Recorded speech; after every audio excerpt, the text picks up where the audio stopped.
we are gonna talk like it's hell. Yeah, it feels like hell. Feels like hell. It feels like hell. Yeah, Um, it most certainly did. when did you drop this? I dropped that November 29th, 2024.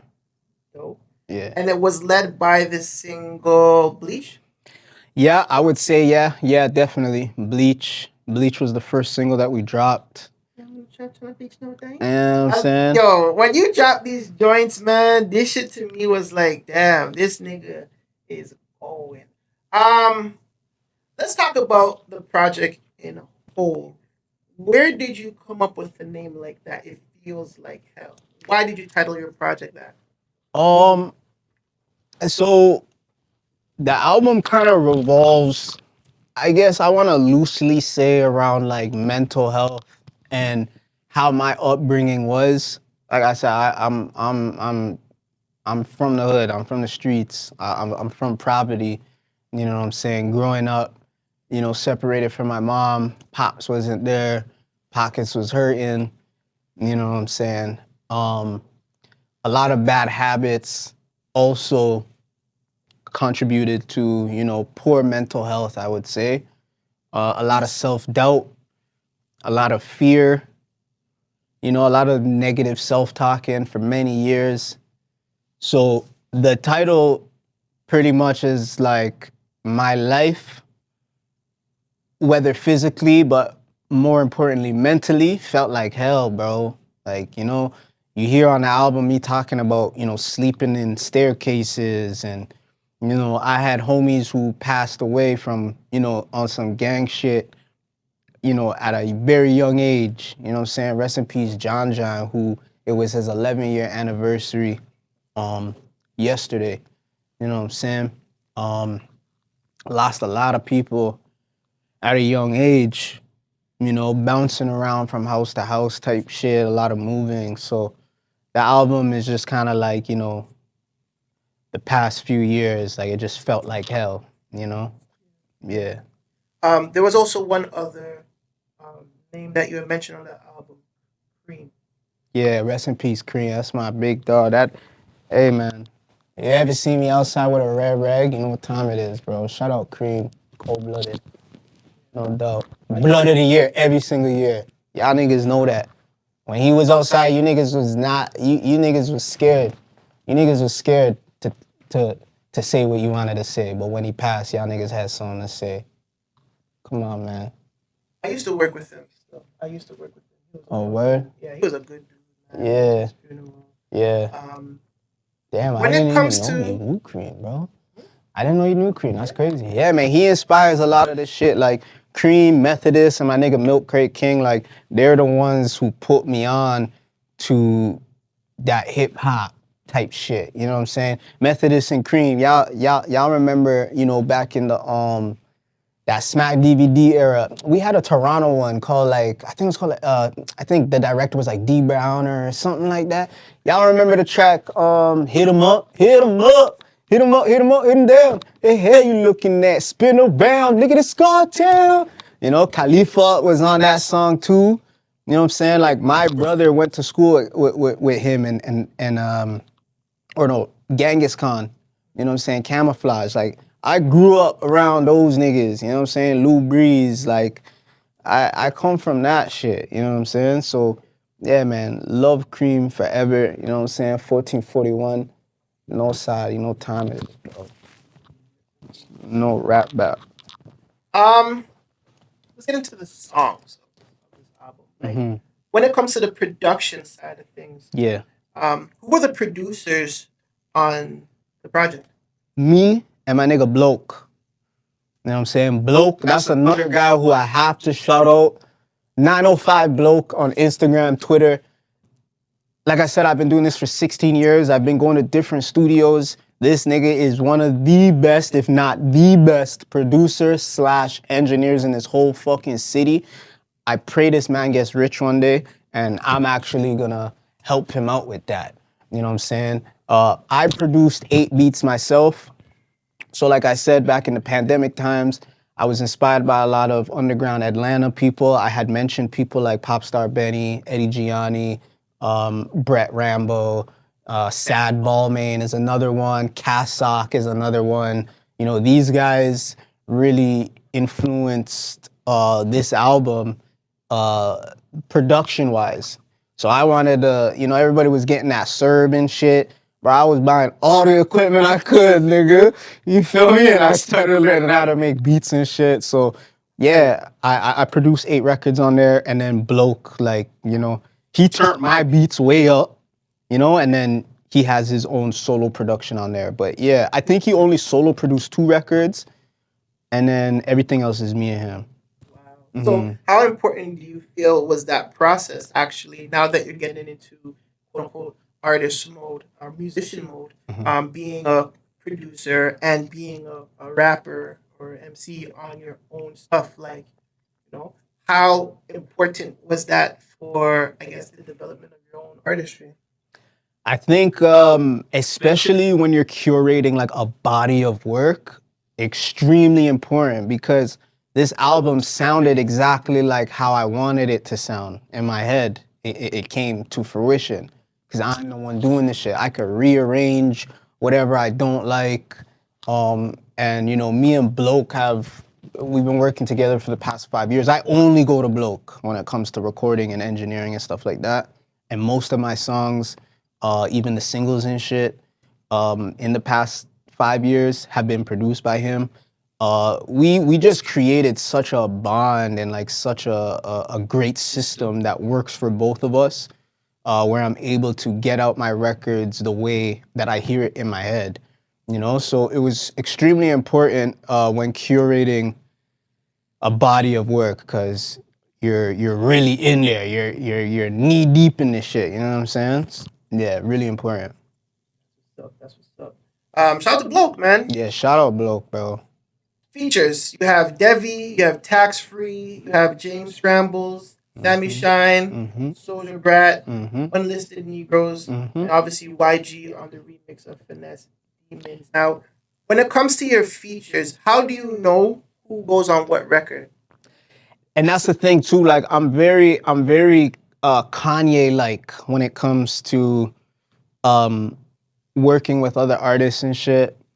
For example, like the song with Tax Free on there, Angel Dust, I had sent that out to a few different artists, and I just really wasn't feeling how they came on it.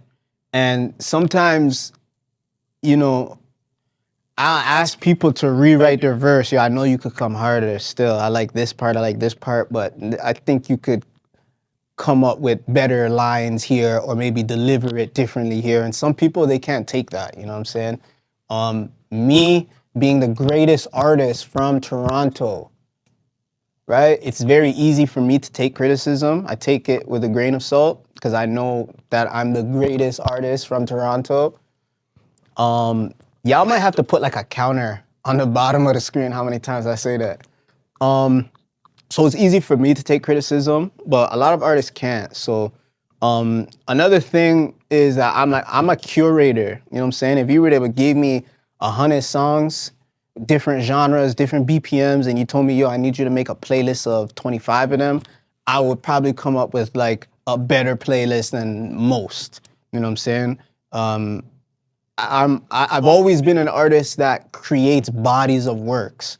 It's probably why I never dropped so many singles in the last 5 years or so. I like to curate a body of work. Like this song is supposed to go with this song, and you know the track listing is very important for me as well too. You feel me? So, um, yeah, man. Um, Sorry. yeah, So to answer your question, yeah, that's what I thought. yeah, sorry. To answer your question, I kind of forgot what the question was. To answer your question, How do you come up with like? How do you know what goes where? That's in terms of features, like what features go what song. That's still a question. yeah, I'm able to, you know, look at an artist and see what they're good at and see what they're not good at, and kind of match it up like that. I'm also, you know, what's crazy? I almost feel like I'm a better feature artist than I am like a solo artist, which once again just adds to the lore of why I'm the greatest artist from Toronto. Um, But yeah, it's really just curating, bro. Like you have to have an ear. And you also have to have a passion for music. Like I love this shit with my fucking whole top left. You feel me? My whole entire heart. I love this shit. When I listen to music, I'm not just skimming through it. Like I'm feeling it. You know. So as a visionary as well, and as a master curator, um, I just kind of envision the best situation with me and said future artists. And now that I make beats too as well, I'm able to like really create that for real, for real. You know what I mean? Uh, who do you feel is your was your favorite feature on this album? Ooh, favorite feature. Damn. Like who had the best verse? Who had the best appearance? I'm saying who was your favorite Yeah. feature on this joint? It would have to be tax free. I ain't gonna lie. Yeah, tax free. And yo, tax free, if you ever see this shit, bro, I've already put in an order to put your face on a milk carton, missing tax free. Where the fuck is you, bro? This nigga did the verse, told me he was going to Cuba. Nigga was never seen again. You think he Tupac, bro? Yeah, tax free though, tax free. You know? Yeah, he's super talented. And I ain't gonna lie to y'all. I don't know if he wants me to say this, but the nigga disappeared, so I don't know. But funny enough, he's actually the voiceover for Arthur Franklin. You know, he's been in Beyblade, he's been in movies and shit. Like no cap. So that's why he's so good vocally. You know, when I showed Count the record before it actually came out, he was like, bro, this guy vocally sounds incredible. Like, yeah, the nigga is he's a child voice actor. You know what I'm saying? So, and also me and Tax Free have had a lot of writing sessions back in the day when I wanted to get into the more melodic shit, but as like a hip hop boom bap guy, I just didn't know how to do it. Um, a lot of times I would write lyrics and I would give them to him and be like, yo, like, could you help me create a melody? Like, how would you sing this? And this, that, and the third. So we've had a lot of writing sessions and he's helped me write a lot of songs that unfortunately haven't been released as yet. On that record, I wrote a lot of his verse and he executed it perfectly. So yeah, I would definitely say Tax Free is my favorite or the best feature on that album. That's crazy. That's crazy. Yeah. Also, Also, I want to say YG too. YG is probably we would be tied because once again, when I was showing a lot of people the YG verse, people who are more immersed in that kind of music. Once again, I don't listen to too much Toronto music. Everybody was like, "Yo, this is YG's like best verse," and it's funny that another nigga said that I on Quando that I was trying to sound like this guy, but if you hear the song, kind of sound like he trying to sound like me on that. Once again, it was just the inspiration. I'm not trying to say that the nigga trying to copy me or whatever the case, but yeah, bro, that's what I do. I inspire niggas. I've been doing that. that's what's up. Aside from Finesse Dreams and aside from Angel Dust, what was your favorite song to work on? My favorite song to work on. Like you did it, it was done, and you're like, fuck, this is it. I think it would be the record that I have with Devi, which is called Going Through Hell. I think that it caps. I feel like it kind of caps the the entire like all the themes of the album fairly perfectly. The beat is incredible, and I had a lot of help with how the song ended. It's a very auto-tune heavy record, like a Travis Scott or a Yeet. But I feel like there's such a great balance of lyricism and melody and melodic. Like I feel like that's like a fucking hit. If I were to go to, you know, any record label and they heard it, they'd be like, yeah, we need to throw $1 million to this for marketing and et cetera, et cetera. So yeah, I think that would be the record for sure. Um, so I guess Bored Through Hell would be the song that you would introduce to say a new crop of Atlanta fans, or would that be another record that you would show? Like, is there another record on here? You know what? Give me the top three songs that you would go into, say, a record label in Atlanta and say, yo, this is Jimmy Yitty, artist from Toronto, just dropped this project. It feels like hell. These are the top three songs that you need to listen to. That I feel like you're going to sign me after hearing these. Yeah, so going through hell would definitely be it. Um, it's kind of hard to answer these kind of questions just because I'm so versatile. And a lot of times I kind of want to, curate a 3-track listening session to what I know you might be really interested in. But another part of me also always wants to give them different flavors so that they know that I'm versatile, like for real. A lot of these niggas say they versatile. Why? Because you dropped a fucking song on Valentine's Day about a bitch, and then the rest of the year you're just talking gun, gun, shoot 'em up, bang, bang. That's not fucking versatile, bro. Right? So, but I did have the opportunity to do this. I don't know if we're gonna talk about this a little bit more, but I'll breeze through it. I actually had a meeting with Epic Records. You know what I'm saying? Epic Records, I don't know if you guys know, but they're under Sony. They have, Future signed to them. I think Travis Scott is also on Epic. And I had a FaceTime interview with them, or a listening session, I should say. I don't remember exactly which songs I showed. Going Through Hell was definitely one of them, because once again, I feel like that's a super marketable song. I would then probably show them Kiki, because it's another melodic record, but that's more on like a Party Next Door kind of vibe. And by the way, if you go and listen to the album, there's no auto-tune on that. Like, that's really me singing for real, And the third song I would probably say is Devil Is a Lie. Devil Is a Lie, part 2. You know what I'm saying? Because that's more of like a hard-hitting trap kind of thing. But once again, very, very lyrical. You know what I'm saying? Yeah. Um, this last thing. Project is out.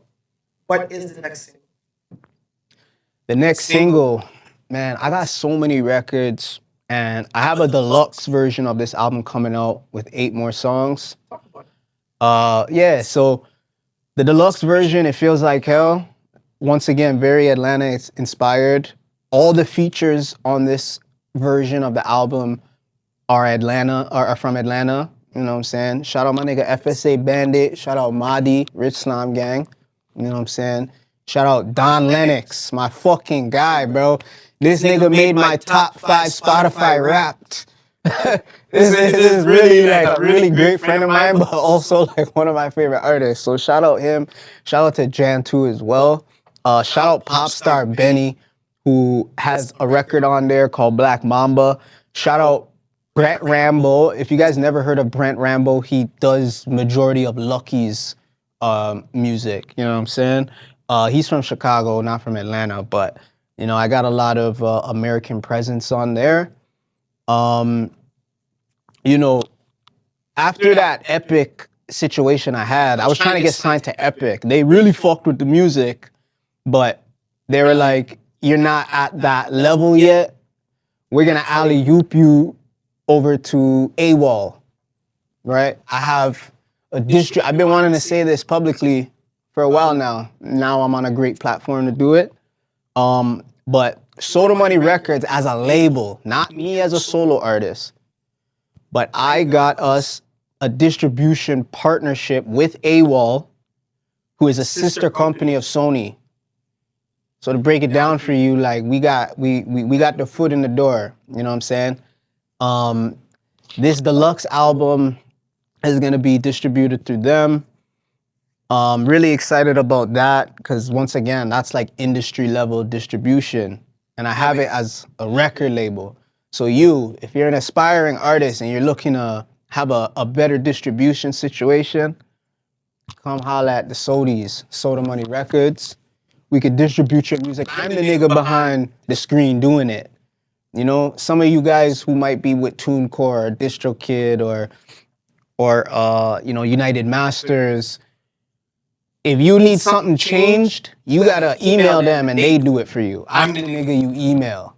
You know what I'm saying? I have a lot of power. I could do the lyrics. If you want an artist as a main artist on your shit, so it goes on both of your platforms and you share the monthly listeners, I'm able to do those kind of things. You feel me? The deluxe album of this, the deluxe album is gonna be coming out around April, maybe May. I'm waiting to just touch down in Atlanta, make a few connects, and see how I could make the biggest impact when releasing it. In my mind, to answer your question, I think the next single would be the Popstar Benny one, just because, you know, he's extremely well known in Atlanta, very well respected. You know, he has platinum plaques with Rod Wave, you know what I'm saying? So, yeah, that one, Black Mamba, I just finished mastering it, so it's ready to fly anytime y'all want it. That would probably be the next single, Black Mamba, produced by Popstar Benny. More features, just the producer. Yeah, just me and him. You know, I'm trying to get Glock 40 on this. Still, I ain't gonna lie. And I got his managers connect. You know, if y'all know who Glock 40 Spaz is, like he's another dope underground artist from Atlanta. Trying to get him on there, maybe get him on a remix, kind of like what I did with Finesse Demons. I released the original one, and then I got YG on the remix. So yeah. Honestly, you're doing fucking amazing work as an independent artist. Not a Mhm. lot of independent labels out here, so I'm glad that you took the mantle of Soda Money Records and just put in a stamp on the Canadian side of just getting shit done and standing on business. Man. I honestly salute you. You are an inspiration.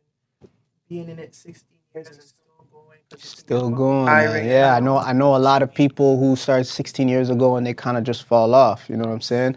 You're With made Soda it. Money Records, here's another thing too. The move to Atlanta. I want to establish Soda Money Records as a U.S. entity out there, right? I'm gonna be working on my O1 visa. For those of you that don't know, an O1 visa is for businesses, athletes, artists, and recording artists that have extraordinary abilities. If you're fucking incredible at music or any of those other things and you're able to impact your industry in the United States, you can get an O1 visa, which allows you to stay there for 3 years at a time. Us as Canadians, we can only go 6 months at a time. But with the O1 visa, you can stay for 3 years at a time, and every year you're able to extend that for a year longer. So I really implore a lot of you aspiring artists to look to get into the States.